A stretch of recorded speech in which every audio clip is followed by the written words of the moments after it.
Welcome back to Total Football, where the big names have been out in force ahead of the return of the Premier League. We're hearing from Pep Guardiola and Ruben Amorim ahead of the Manchester derby, plus Mikel Arteta and Spurs boss Thomas Frank, while Enzo Maresca rounds off the Big Six ahead of Chelsea's London derby against Brentford tomorrow night.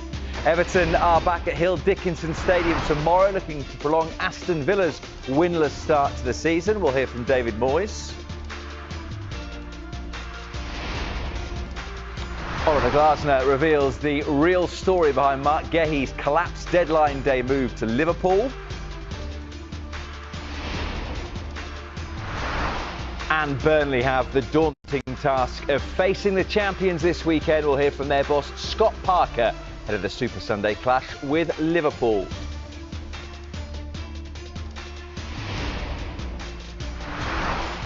And talking of Liverpool, the champions beat Arsenal as Mikel Arteta and his team suffered their first defeat of the season just before the international break. How will they respond? Well, he takes on a familiar foe as Ange Postecoglou takes charge of Nottingham Forest for the first time tomorrow lunchtime. Let's hear from Mikel Arteta now. I hope you had a nice little break. Have you managed to get some time off? Yeah, some time off, some work done to review what we've done in the first part of the season. And then obviously watching all the internationals play and most of them have a very successful time with the national teams. Well, I'm hoping that everyone came back fit and able to take part. Yeah, it's very different to last season, so I'm very pleased with that. They had a lot of minutes, some very important impact as well in their games, and everybody's good. And in terms of the injuries we knew about before the international break, I noticed that Bukayo wasn't, certainly the filming part of training, he wasn't out there yesterday. Yeah. No, Bukayo is out, still out, and he's trying to get back as quick as possible, but we need to respect that process. Willie trained today, and the rest as usual, and Ben White as well. Ben White as well? Yeah. Because he was out there yesterday. Yeah, Ben is okay. Okay. In terms of Bukayo, he's a doubt then, or he's out completely? He's out. He's out, okay. Mm-hmm. So, big games coming up, obviously, in the Champions League, and then next weekend, Manchester City. Are you targeting either of those for him? Let's see. He's evolving really well. It's with very specific work at the moment, and the moment that we increase that load, let's see how he reacts. So he's not being ruled out for the next game and the game after that? Not yet. And with William Saliba? Willie trained today, so we will have a decision to make whether we play him or not. Well, that's good news. Very good news, yeah. One player that you couldn't talk about before the international break because you hadn't yet got him through the door. Yeah. Well, you have now. Hincapié. Said that right? Good spelling, yeah. Tell us about him and why you wanted him.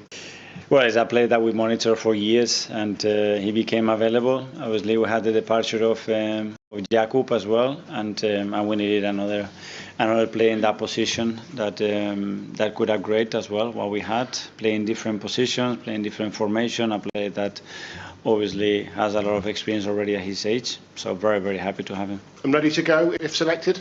Yeah, he's ready to go. Obviously, he's trained only 2 days with us. He had a long travel with the national team. Very successful game at the end against Argentina. But overall, he's available, yeah. Ange is returning to the Emirates.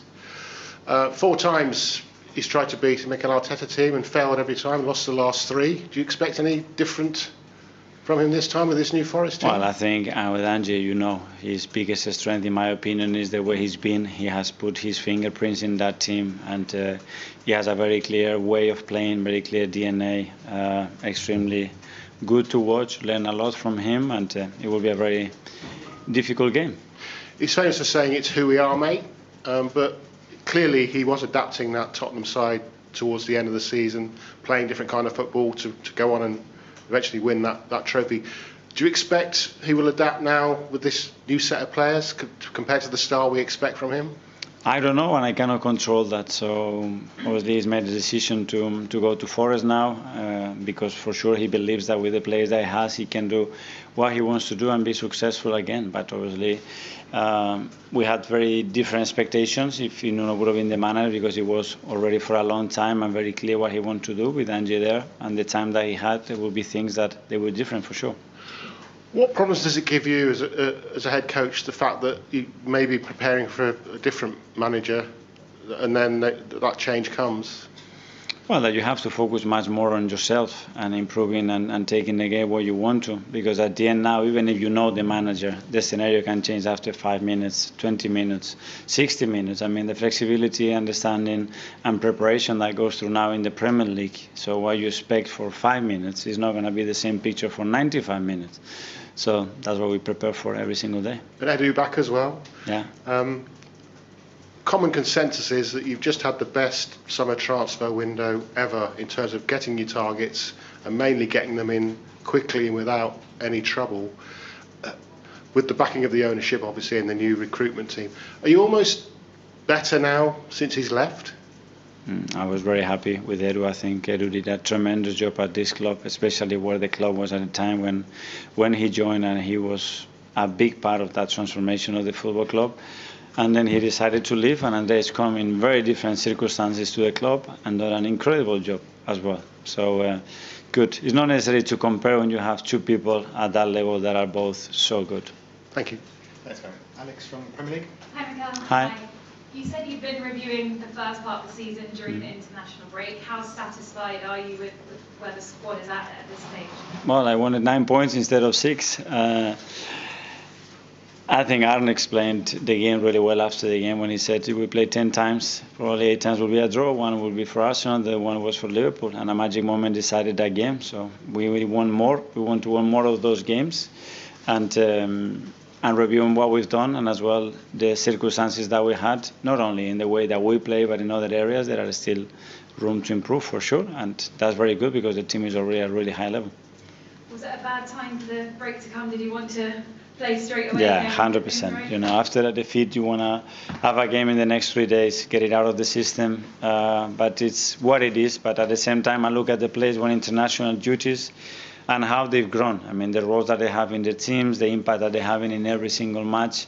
And I feel pride because, they can lose a game and they can go to the national team, they can click again, perform, and most of them win and be very important on those wins. But a really positive result, the Emirates before that. How important to make the Emirates a fortress this Yeah, season? that's what we want, and we had a really good game against Leeds. It's going to be a very different game against Forest for sure, but 12:30 kickoff in front of our people after 10 days. Really looking forward to it. Let's get to the Manchester derby, a tale of two goalkeepers. We will hear from Ruben Amorim in just a moment, who has confirmed Altay Bayindir will start ahead of Senna Lamans. But first to Manchester City, where Gianluigi Donnarumma is in line for his debut. Alan Myers has been speaking to Pep Guardiola this afternoon. Good afternoon to you. It looks like Donnarumma then. So what's he had to say about the Italian and what that might mean also for James Trafford? Well, Robert, it was a very upbeat Pep Guardiola that sat in front of us this afternoon, especially with the various injury stories that we've seen over the international break with Marmoush. He confirmed, by the way, that he would be out for the derby, and also that John Stones remains a doubt. But with regards to the good news, of course, is that he's brought in Donnarumma, and somebody he's been after for a while. And so, and also, of course, the situation with James Trafford. He didn't confirm that he would make his debut on Sunday, but that's the expectancy here around the place. But this is what the City manager had to say about Donnarumma, and also how that impacts on James Trafford. Always I try to adapt the quality of the players. I will not demand to Gigi to do something like is really comfortable. We are talking about the best players I ever seen in the distribution in short and long I ever seen with Ederson. So we didn't take Gigi to do what Ederson have done. Gigi have another quality, and you're talking about the wingers that he had in the past. For example, Riyad, Raheem, or Leroy is completely different to the wingers that we have. So it's not. So when you say one analysis, one player, it looks like you want to undermine the other one. It's not about that. What does he give you that you didn't have? He's so tall. That gives us. It's so huge.